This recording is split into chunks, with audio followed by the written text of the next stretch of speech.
बांग्लादेश में अगले साल की शुरुआत में चुनाव होने हैं। बांग्लादेश के भविष्य के लिहाज से ये चुनाव काफी महत्वपूर्ण है, लेकिन फिलहाल चुनाव सही वक्त पर हो भी पाएंगे या नहीं, इस पर सवालिया निशान लग गया है। दूसरा सवाल ये है कि चुनाव निष्पक्ष और स्वतंत्र होंगे या नहीं, जैसा कि विपक्ष आशंका जता रहा है। हालांकि प्रधानमंत्री शेख हसीना ने एक अंतरिम सरकार का गठन किया है और मुख्य विरोधी बेगम खालिदा जिया को सीधे शामिल होने की पेशकश की है, लेकिन खालिदा की नजरों में शेख हसीना खुद एक समस्या है, इसलिए उन्होंने चुनाव के बहिष्कार का ऐलान किया है। इस बीच बहुत से लोगों को ऐसा लगता है कि शेख हसीना गद्दी नहीं छोड़ना चाहती, इस वजह से वहाँ समस्या लगातार बढ़ रही है। The demand for a non-party caretaker government, to me, is not enough. Because what does the non-party caretaker government stand for? Who is going to form the non-party caretaker government? What will be the mandate and what will be the modalities of the non-party caretaker government? Because in the past we have seen in all the non-party caretaker government, whichever party has lost has claimed that there was rigging of some kind or the other. We have seen that the opposition never goes to parliament and does not allow the parliament to play and function in the way a democratic parliament is supposed to function. So I do not think just having a non-party caretaker government is the solution. प्रधानमंत्री शेख हसीना ने संविधान में कुछ संशोधन किया है। इसने खालिदा जिया का गुस्सा और भड़का दिया है। बांग्लादेश में हर दूसरे दिन हड़ताल आयोजित होती है। इसके अलावा आम आदमी बुरी तरह परेशान। सत्ता पक्ष और विपक्ष के झगड़े में आम जनता की मुसीबतें बढ़ गई है। इसके अलावा बढ़ते भ्रष्टाचार की वजह से भी सरकार की लोकप्रियता में कमी आई है। इस सब से निपटने के लिए शेख हसीना मास्टर स्ट्रोक चलना चाहती हैं। वो भारत पर लैंड बॉर्डर एग्रीमेंट साइन करने के लिए दबाव बना रही हैं। इस समझौते के तहत भारत को अपनी जमीन का कुछ हिस्सा बांग्लादेश को देना होगा। इसके लिए संविधान संशोधन की जरूरत पड़ेगी, जो मुख्य विपक्षी पार्टी बीजेपी के सहयोग के बिना मुमकिन नहीं है। लेकिन भारतीय जनता पार्टी इसके लिए तैयार नहीं है। शेख हसीना को भारत समर्थक माना जाता है, इसलिए वो चाहती है कि भारत के साथ समझौता जल्द से जल्द लागू हो जाए। बांग्लादेश में इस वक्त जिस तरह अफरा तफरी मची है, उससे निपटने के लिए ये समझौता एक कारगर हथियार साबित हो सकता है। अब वक्त है एक और छोटे से ब्रेक का।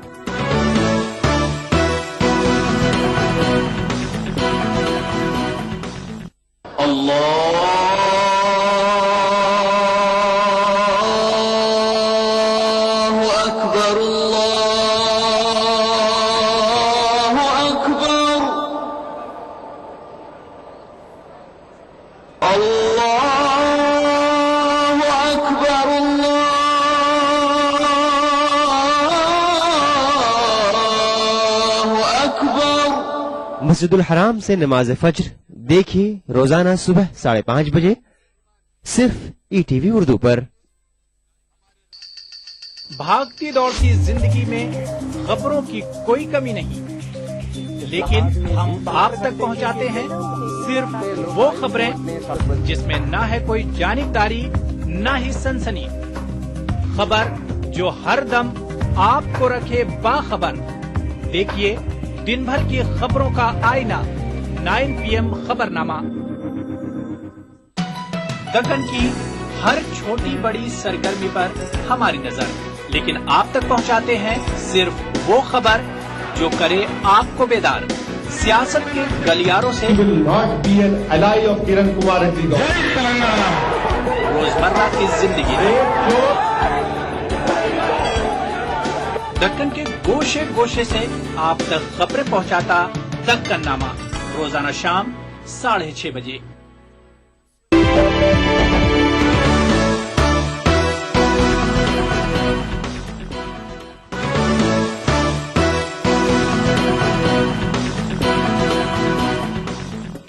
और पेश हमारा खास सेक्शन खबरें रफ्तार से।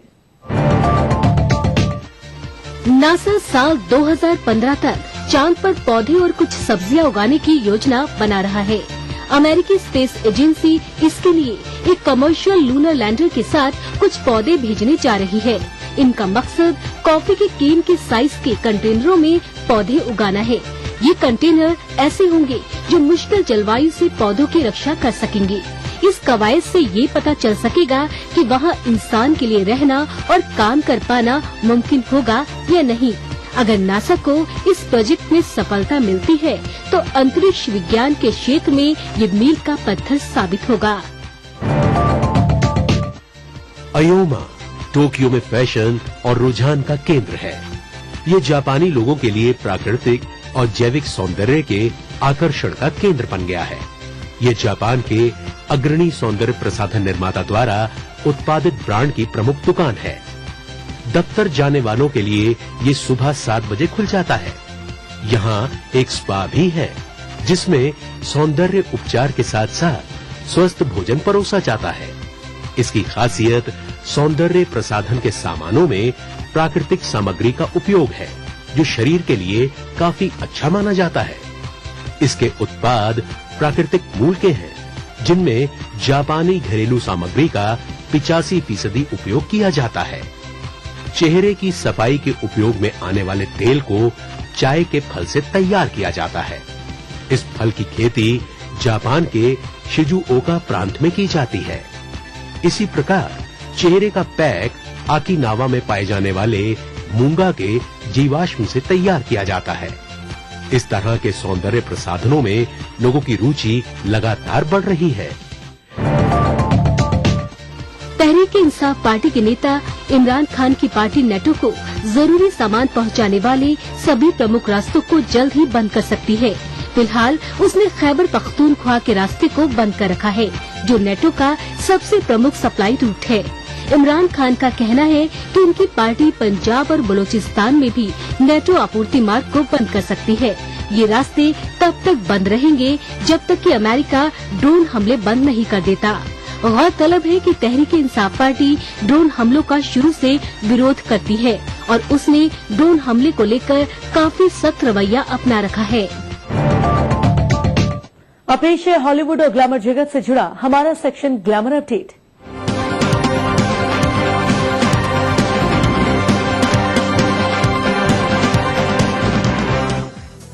जापान के कारीगरों ने लेडी गागा जैसी दिखने वाली हाई टेक गुड़ियाएं तैयार की हैं, जो गागा की नई एल्बम आर्ट पॉप के गाने गाती हैं। इन गुड़ियाओं के भीतर स्पीकर लगा है जिससे आर्ट पॉप का संगीत बजता है। गागा को कुछ वक्त पहले सर्जरी से गुजरना पड़ा है। इसके चलते उन्हें तकरीबन 2 दर्जन शो रद्द करने पड़े। बहरहाल गागा का इरादा अगले साल वर्ल्ड टूर इवेंट करके सारे नुकसान की भरपाई करने का है।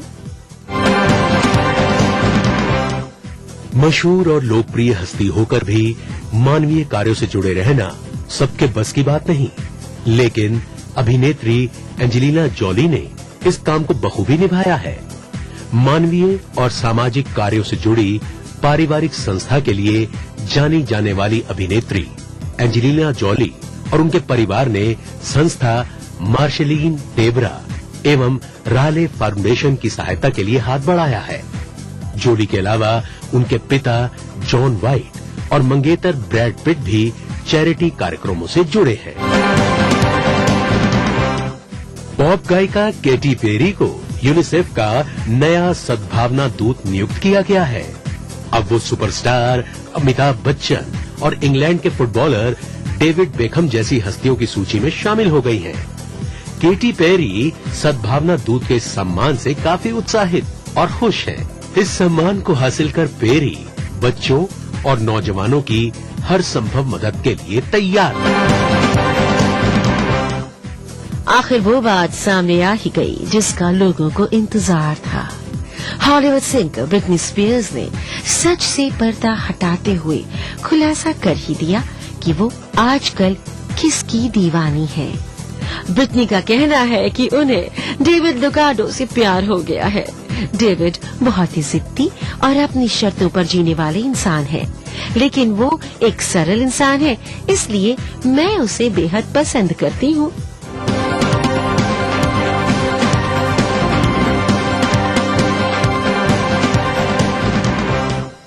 तो ये था दुनिया अपडेट। अगले हफ्ते फिर हाजिर होंगे और खबरों के साथ। तब तक के लिए दीजिए इजाजत। नमस्कार, खुदा हाफिज।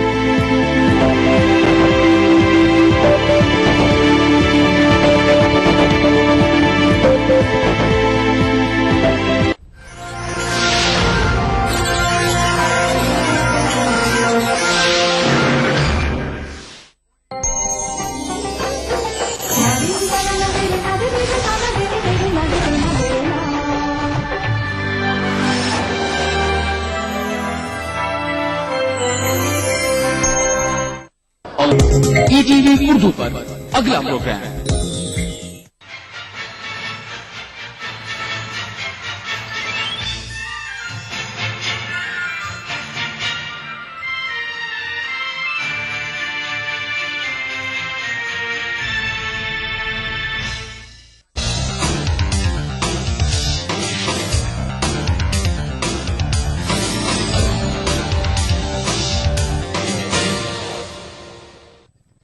नजर आदाब ईटीवी उर्दू न्यूज में आपका खैर मकदम और आप देख रहे हैं दक्कननामा। सबसे पहले नजर हेडलाइंस पर। 4 रियासतों में कांग्रेस की बदतरीन हार। दिल्ली में आम आदमी पार्टी का बेहतरीन मुजाहरा। केजरीवाल ने दी शीला दीक्षित को शिकस्त। आंध्र प्रदेश में बीजेपी और आम आदमी पार्टी ने मनाया जश्न। कहा लोकसभा इंतखाबात में भी होगा कांग्रेस का सफाया। और तेलुगु देशम सर चंद्रबाबू नायडू ने ताजा इंतखाबी नतायज को बताया मुल्क की सियासत के लिए खुशाइन। कहा मुल्क की अवाम कांग्रेस से बेजार। और खबरों की तफसील शुरुआत करते हैं इंतखाबात के नतायज से। 4 रियासतों दिल्ली, राजस्थान, मध्य प्रदेश और छत्तीसगढ़ में हुए असेंबली इंतखाबात में कांग्रेस का सफाया हो गया है। बीजेपी ने चारों रियासतों में शानदार मुजाहरा किया। दारुल हुकूमत दिल्ली में सबसे ज्यादा चौंका देने वाला मुजाहरा आम आदमी पार्टी ने किया है। राजस्थान और दिल्ली में कांग्रेस बरसरे इख्तिदार थी, जबकि छत्तीसगढ़ और मध्य प्रदेश में बीजेपी का कब्जा था। बीजेपी अपनी दोनों रियासतों में इख्तिदार बरकरार रखने में कामयाब रही। मजीद ये कि बीजेपी ने कांग्रेस से राजस्थान का किला छीन लिया है। इसके अलावा दिल्ली में भी बीजेपी ने कांग्रेस को शिकस्त फाश दी है।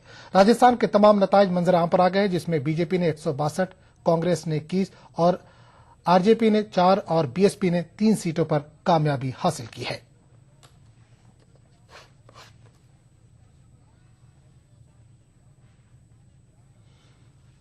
राजस्थान, मध्य प्रदेश, छत्तीसगढ़ और दिल्ली में बीजेपी की जीत का जश्न हैदराबाद में भी देखा गया। हैदराबाद में वाकई बीजेपी के दफ्तर में पार्टी के कारकुनों ने आतिशबाजी की और रक्स किया। बीजेपी कारकुनों ने जीत का सेहरा मोदी के सर बांधा और कहा कि आम चुनाव में भी मोदी की लहर चलेगी और दिल्ली के तख्त पर मोदी फायज होंगे।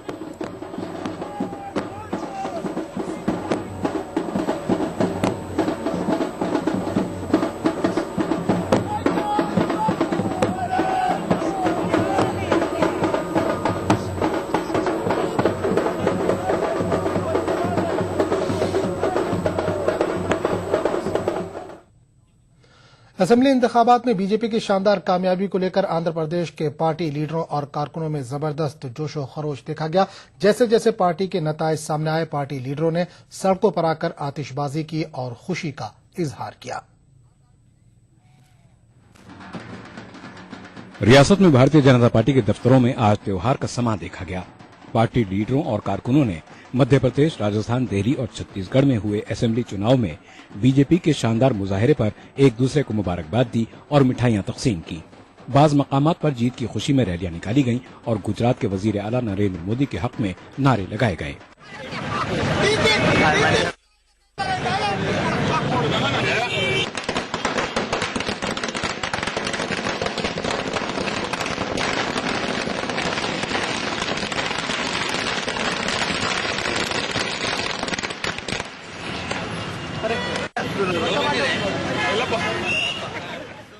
निजामाबाद में भी एक बड़ी रैली निकाली गई। बीजेपी के लीडरों और कारकुनों ने जगह जगह आतिशबाजी करके मसर्रत का इजहार किया। इसी तरह विजयवाड़ा में भी पार्टी लीडरों में जश्न का माहौल देखा गया। पार्टी लीडरों ने कहा कि मुल्क के अवाम धांधलियों और बदगुमानियों में मुलविस कांग्रेस पार्टी से तंग आ चुके हैं। मुल्क के अवाम तब्दीली चाह रहे हैं।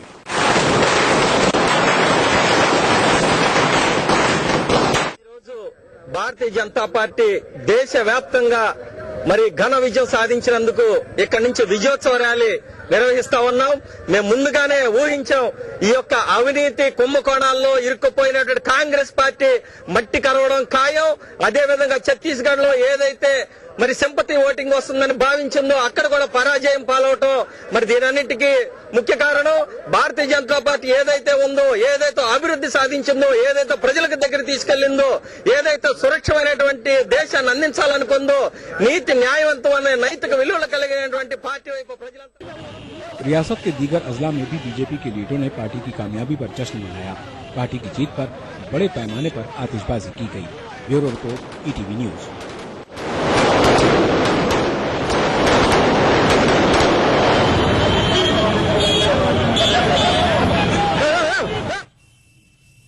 दिल्ली में आम आदमी पार्टी की शानदार कामयाबी पर हैदराबाद में आम आदमी पार्टी के कारकुनों ने जश्न मनाया। आम आदमी पार्टी के कारकुनों ने हाथों में पार्टी निशान झाड़ू लेकर कचरे की सफाई की। आम आदमी पार्टी के कारकुनों का कहना है कि आम आदमी पार्टी कौमी सतह पर बेहतरीन मुजाहरा करेगी।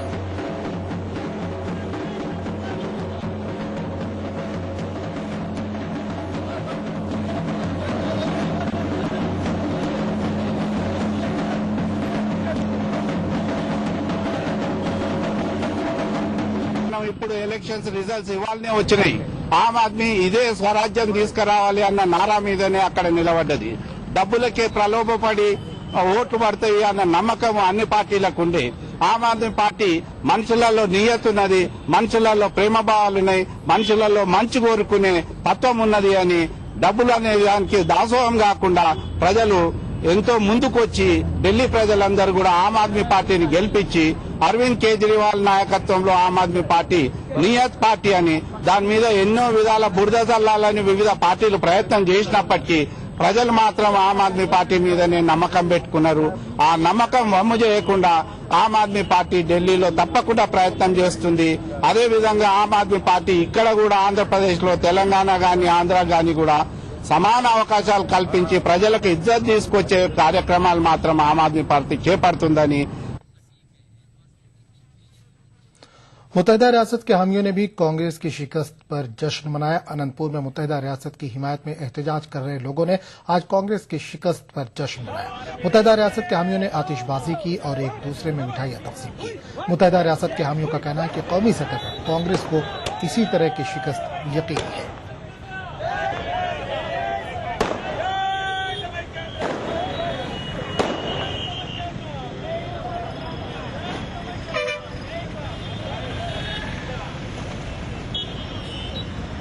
యూపీఏ గవర్నమెంట్ తీసుకున్నటువంటి నిర్ణయము ఎటువంటి దుశ్చర్య నిర్ణయము మనకు అర్థమవుతోంది.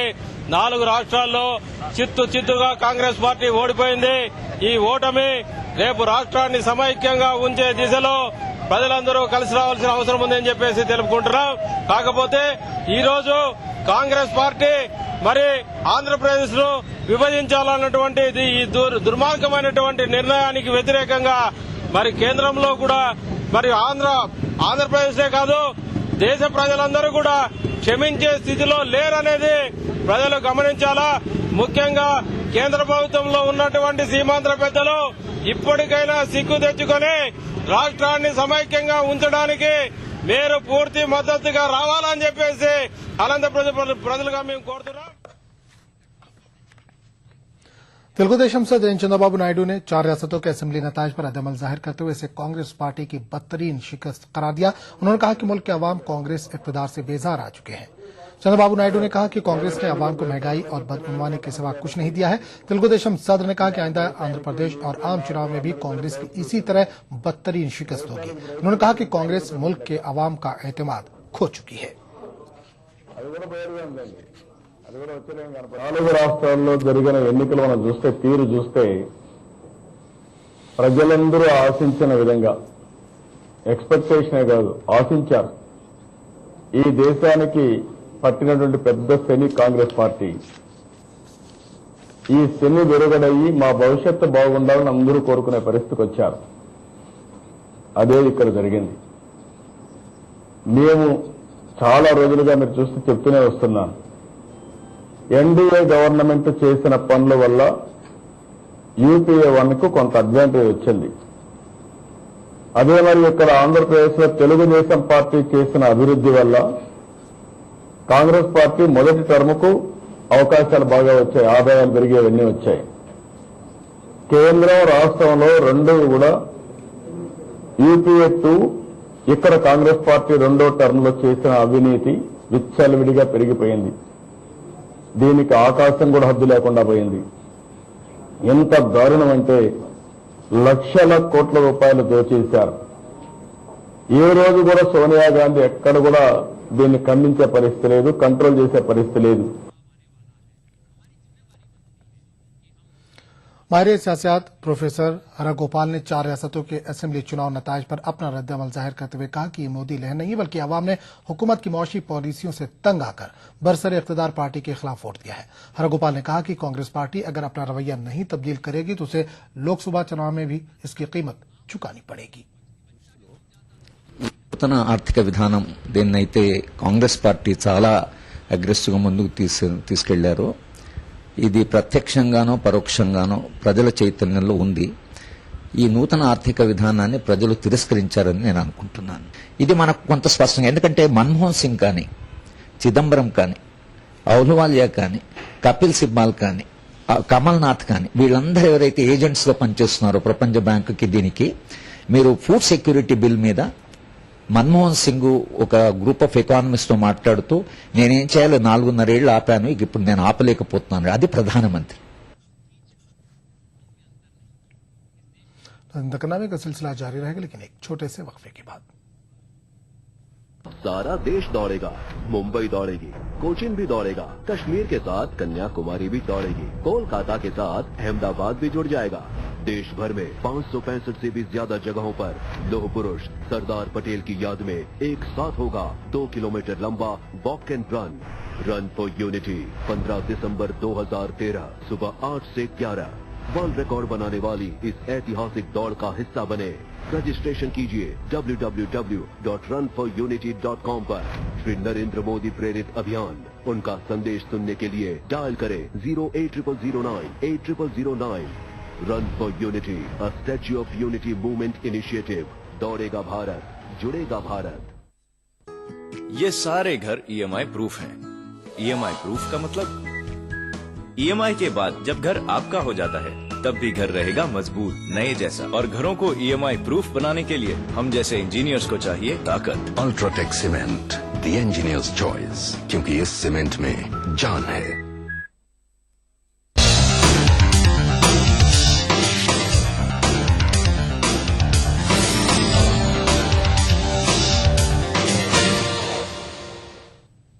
ईटीवी उर्दू न्यूज में एक बार फिर आपका खैर मकदम और आप देख रहे हैं दकन्नामा। प्रदेश कांग्रेस कमेटी के साबिक सदर डी श्रीनिवास ने वज़ीर-ए-आला एन किरण कुमार रेड्डी पर शदीद तनकीद की है। डी श्रीनिवास ने कहा कि एन किरण कुमार रेड्डी और मरकजी वजीर के सांबा शिवराव को सब कुछ जानते हुए भी अवाम के बीच पार्टी हाईकमान की मुखालफत करना अच्छी बात नहीं है। डी श्रीनिवास ने कहा कि किरण कुमार रेड्डी सोनिया गांधी की बदौलत ही आज वज़ीर-ए-आला के ओहदे पर फायज है। प्रदेश कांग्रेस कमेटी के साबिक सदर ने कहा कि अब कोई ताकत तेलंगाना तश्कील को नहीं रोक सकती। హైకమాండ్ కు ఆథరైజేషన్ ఇస్తే కాంగ్రెస్ అధ్యక్షురాలికి ఆమె ఈయనను కూర్చోబెట్టింది. మీరు గాని ఎప్పుడైతే మీతో ఈ చర్చ జరిగిందో, కోర్ కమిటీలో మీరు ప్రెజెంటేషన్ చేశారో, 30th జులై రోజు వర్కింగ్ కమిటీ నిర్ణయం తీసుకున్నదో,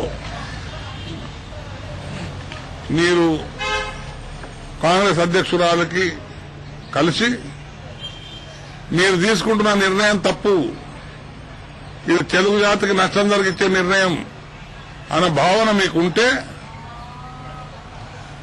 మీరు మీ రిజిగ్నేషన్ ఇచ్చి ప్రొటెస్ట్ చేస్తే మీ పెద్ద మనస్తనం కనబడుతుండే। इलाके तेलंगाना से ताल्लुक रखने वाले कांग्रेस के एमपी राजैया ने वज़ीर-ए-आला एन किरण कुमार रेड्डी पर शदीद नुक्ताचीनी की। उन्होंने कहा कि किरण कुमार रेड्डी हाईकमान से बगावत करते हुए एहसान फरामोशी कर रहे हैं। राजैया ने कहा कि पार्टी हाईकमान की ईमा पर ही किरण कुमार रेड्डी वज़ीर-ए-आला बने हैं। राजैया वारंगल में सोनिया गांधी के जन्मदिन के जिम्न में मुनक़िदा एक तकरीब में शिरकत के बाद मीडिया से बात कर रहे थे। वादा रहे कि वारंगल में सोनिया के उम्रदराजी के लिए खुसूसी यज्ञ का एहतमाम किया गया।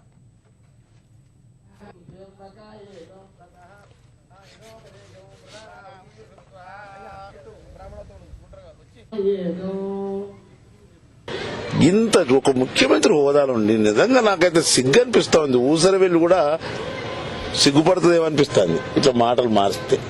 మంచిది కాదంటున్నా. ప్రజలు వింటున్నారు. ఎన్ని అడ్డంకులు ఎదురైనా అడ్డంకులను నిలువరింపజేసి సీమాంధ్ర ఒత్తిళ్లకు తట్టుకొని వాళ్ళ కండబలాన్ని, ధనబలాన్ని, మంది బలాన్ని, మందబలాన్ని నిలువరింపజేసి మన వైపున నిల్చున్న అమ్మకు ఆమె సోనియా గాంధీ గారు, తెలంగాణ తల్లి సోనియా గాంధీ, ఆమె రుణాన్ని తెలంగాణ ప్రాంత ప్రజలు తీర్చుకోవాల్సిన బాధ్యత ఉంది. तकसीम अराजी स्कीम का शुमार आंध्र प्रदेश हुकूमत की बावकार स्कीमों में किया जाता है। हुकूमत ने अराजी की तकसीम का 7वां मरहला शुरू कर दिया है, लेकिन इससे पहले के मरहलों में जमीन हासिल करने वाले बाज अफराद मुकम्मल हुकूक हासिल न होने की वजह से मुश्किलात का सामना कर रहे हैं। पेश है एक रिपोर्ट। वज़ीर आला एन किरण कुमार रेड्डी ने जुमे को हैदराबाद में मुनक़दा एक तकरीब में हुकूमत की बावकार तकसीम आराजी स्कीम के 7वें मरहले का आगाज किया। इस मौके पर कई इस्तेफादा कुनंदगान में आराजी पट्टाजात तकसीम किए। तकरीब में रियासत के वज़ीर माल रघुवीरा रेड्डी भी मौजूद थे। हुकूमत ने 7वें मरहले के आराजी तकसीम प्रोग्राम के तहत 24,000 एकड़ ज़राई जमीन तकसीम करने और जमीन को सैराब करने के लिए इस्तेफादा कुनंदगान को कर्ज और माली ताउन भी देने का ऐलान किया। जी हां, रियासती हुकूमत ने माजी में मुनक्किद किए गए तकसीम आराजी प्रोग्रामों में भी इसी तरह के वादे किए थे। माजी में जिन जिन लोगों ने जमीन हासिल की थी उन्हें राहत तो नहीं हासिल हो सकी, बल्कि उनकी दुश्वारियों में इजाफा जरूर हुआ है। 21 अगस्त 2005 में मेदक में मुनक्किदा तकसीम आराजी प्रोग्राम में वज़ीर आज़म डॉक्टर मनमोहन सिंह के हाथों कई लोगों में जमीनें तकसीम की गई थी, लेकिन अब तक मुताल्लिका ओहदेदार जमीनों की हदबंदी भी नहीं करा पाए हैं, जबकि बाज अफराद को ऐसी जमीन दी गई जिस पर काश्तकारी का तस्वुर भी नहीं किया जा सकता। जमीन पर जगह जगह चट्टाने और पत्थर मौजूद हैं, जिन्हें साफ करने के लिए इन गरीब अफराद को एक मोटी रकम खर्च करना होगी। जबकि बाज अफराद को पट्टाजात और सर्टिफिकेट तो दिए गए, लेकिन आज तक उनकी आराजी की निशानदेही नहीं हो पाई है, और जिन्हें जमीन मिली है उन्हें महकमे जंगलात के हुक्काम ज़राअत की इजाजत नहीं दे रहे हैं। ఇచ్చినట్టే ఇచ్చిర్రు, మేము దున్నుకుందామంటే ఫారెస్ట్ ఏరియాలు ఉన్నదంటున్నారు. ఫారెస్ట్ ఏరియాలో ఎంఆర్ఓ మేడంకు గ్రామ సభలలో అక్కడక్కడ ఎంఆర్ఓ మేడం కూడా అడిగితే ఫారెస్ట్లో మేము కలిసి అది వెరిఫై చేసినాక మీకు భూమి జంద చేస్తామన్నారు. ఇప్పటికీ 2-3 సంవత్సరాలు అవుతుంది. మాకు ఏమీ అక్కడ దున్నుకోనికి అద్దుబందులు ఏం చూపుతలేరు. అని గుట్టలు ఉన్నాయి, గుట్టలలో చెట్లు పెట్టుకొని కన్నారు. పట్టాలు ఇష్టప్పుడు మెదక్లో పోయి సోనియా గాంధీ ప్రైమ్ మినిస్టర్ వాళ్ళందా ముంగట మాకు పట్టా పాస్బుక్లు ఇచ్చిర్రు. ఎవరు వచ్చి మాకు ఏది సరిగ్గా చెప్తలేరు. మాది పట్ట అన్నట్టుగా ఇచ్చిర్రు పాస్బుక్, కానీ మాది మాత్రం గిది జాగా అని లాంటి చూపియలేరు. చెట్లు, గుట్టలు, రాళ్ళు, రప్పలు ఉన్నాయి సార్. మేము ఇంతవరకు పోతున్నాము వస్తున్నాము, కానీ కళ్ళతోని దుఃఖమే వస్తుంది ఆ భూమి ఇచ్చి మాకు, కానీ మేము అందులో ఏమి కూడా लोगों का इल्जाम है कि मुख्तलिफ स्कीमों और तरक्याती प्रोग्रामों के नाम पर रियासती हुकूमत सस्ती शोहरत हासिल करना चाह रही है। इस्तेफादा कुनंदगान ने जमीनों की हदबंदी करने, अलॉट करदा जमीन पर मुकम्मल हुकूक देने और जमीन के साफ सफाई के लिए लोन की सहूलत फराहम करने की मांग कर रहे हैं। ETV news, Sangareddy. Karimnagar town में पुलिस की जानिब से वसी सिक्योरिटी इंतजाम किए गए हैं। लॉ एंड ऑर्डर और खास तकरीबी कार्रवाइयों पर रोक लगाने के लिए कड़े इकदाम किए गए हैं। पुलिस की जानिब से शहर के चारों सम्त और अवामी मुकामात पर सीसीटीवी कैमरे नस्ब किए गए हैं। करीमनगर शहर शुमाली तेलंगाना इलाके का एक बड़ा तिजारती मरकज है। यहाँ रोजाना हजारों की तादाद में लोग कारोबार के लिए आते हैं। खासकर शहर के इतराफ और इकनाफ के देहातों से एक बड़ी तादाद रोजाना साजो सामान की खरीदो फरोख्त के लिए करीमनगर शहर का रुख करती है। अवाम की इस भीड़ का फायदा उठाते हुए चोर अपने हाथ की सफाई से मासूम लोगों की जेब काट लेते थे। इस तरह के बेशतर वाकयात पेश आ चुके हैं, लेकिन पुलिस इन चोरियों और दीगर तकरीबी और गैर समाजी कार्रवाइयों पर काबू पाने के लिए चौकस हो गई है। शहर के चारों सिमत पुलिस की जानिब से सीसीटीवी कैमरे लगाए गए हैं। मकामी डीएसपी का कहना है कि करीमनगर टाउन में 38 सीसीटीवी कैमरे लगाए गए हैं। उन्होंने कहा ये इक़दाम अवाम के जान माल के तहफ़्फ़ुज़ में कारामद साबित होंगे। టౌన్లోకి వచ్చిన వెహికల్ ఎంటర్ అయ్యి అవుట్ అయ్యే వరకు మొత్తం టోటల్గా దాదాపు 2-3 కెమెరాల్లో పడే విధంగా